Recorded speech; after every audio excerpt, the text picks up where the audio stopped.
I want to touch on the subject of emotional trauma. If you don't know much about it, it's tend to be coming more into the light or the limelight now, with people like Richard Dimitri now does quite a lot about emotional trauma. If you've not gone onto his site, The Study of Violence, I recommend that you do.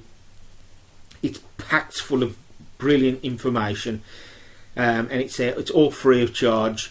So if you haven't already done it, I'd suggest that you do it. You won't be disappointed. So let's get back to talking about emotional trauma. It's sometimes referred to as psychological trauma, and it's often the after effect of living through something like a frightening or distressing ordeal, and it can cause challenges with functioning or even coping normally after a certain event. Now, some people who experience a traumatic event can often react a lot differently to how another person can react. Now, with proper support in place, a lot of people recover quite well and they never experience any long-term problems. Excuse me a minute, my dog's about to bark. You dare. However, going back to this, let's hope, keep fingers crossed, you don't bark. Some people obviously go on to develop challenges straight after the event, or certainly within a couple of days, weeks or months. Traumatic experiences often involve life-threatening situations, but any situation really that leaves someone feeling alone or completely overwhelmed can be quite traumatic, whether or not physical harm was involved at that time. It's very important though to remember that it's not the objective facts of the event alone that determines how traumatic an event is. It's also the subjective emotional experience of the event. Often the more that somebody feels helpless and frightened, the more likely it is that that person is going to be traumatised.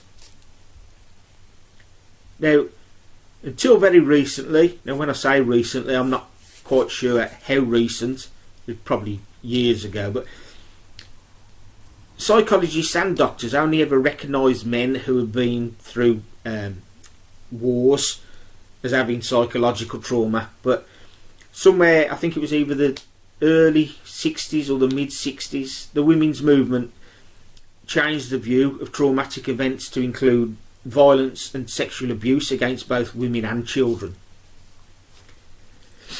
Traumatic events can be caused by a single occasion or events that are ongoing. A traumatic event is more likely to leave a person with long-lasting emotional and psychological effects if, let's say for instance, they were unprepared for the event occurred out of the blue, the person felt powerless to prevent the event occurred repeatedly, such as things like child abuse, if the event involved extreme cruelty, or if the event occurred during childhood years. So, traumatic events are defined as both powerful and upsetting, and they can intrude into the daily lives of men, women and children. Now, generally speaking, traumatic events involve a major threat to someone's psychological and physical well-being. Traumatic events can potentially be life-threatening to either a person's life or the life of a loved one. Now, like I mentioned earlier, events like these can sometimes have very little impact on one person, but can have a major impact on another person. So, the impact of a traumatic event could be related to mental and physical health of the person involved, past traumatic experiences, presence of coping skills, and the level of social and emotional support at the time of that traumatic event. Now, Examples of events and situations that can lead to the development of psychological trauma might include natural disasters such as fires, earthquakes, tornadoes, tsunamis, obviously depending on where you live in the world. Personal violence like rape, child abuse, or it could even be the suicide of a loved one or a friend, involvement in a serious car accident or witness a serious car accident, or even acts of violence such as muggings, armed robbery, knife threats, war, or even terrorism. Now, there's often overlooked causes of emotional and psychological trauma, which may include things such as divorce, separation, humiliating experiences, surgery, falls or injuries, sudden unexpected death of someone close, or even a diagnosis of a life-threatening condition or a disabling condition. It's important to remember that other less severe but ultimately stress-inducing situations can also trigger traumatic reactions in certain people. Not everybody, but certain people. Now, some people experience strong physical and emotional reactions straight after the experience of a traumatic event. Some people might notice that the feelings sort of go less and less over the course of a few days or weeks. However, for some people, the symptoms of psychological trauma might increase severely and last a lot longer. Now, this can be the result of the nature of the actual traumatic event and the availability of emotional support, past and present life stresses, personality types, and available coping mechanisms. And some of the most common symptoms of psychological trauma might include the following, such as, we have cognitive first.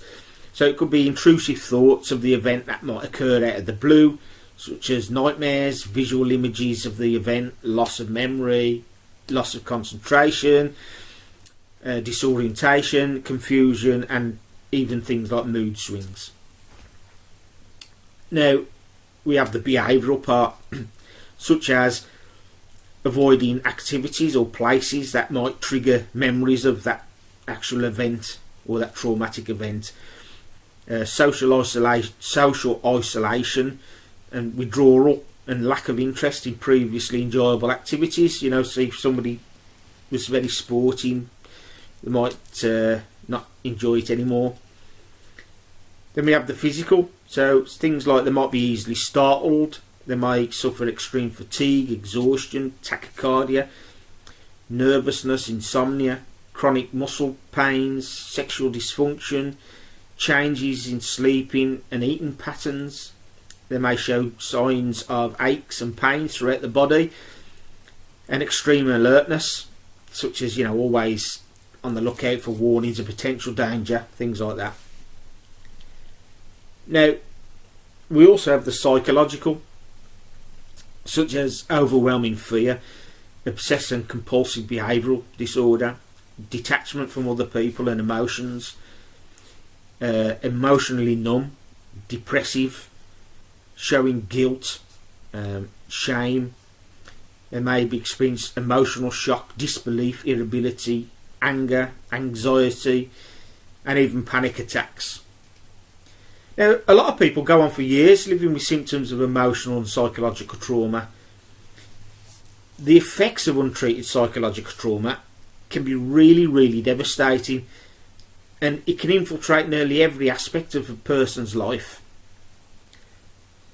Some of the most common effects of untreated trauma include things like substance abuse, alcohol abuse, sexual problems, inability to socialise or make friends, hostility, constant arguments with loved ones, constant feelings of being threatened, self-destructive behaviour, impulsive behaviour, uncontrollable reactive thoughts, inability to make healthy or occupational lifestyle choices, dissociative symptoms, feelings of depression, shame, hopelessness, despair, feeling ineffective, feeling as though one's permanently damaged, loss of former belief systems, and compulsive behavioural disorders. The list is endless.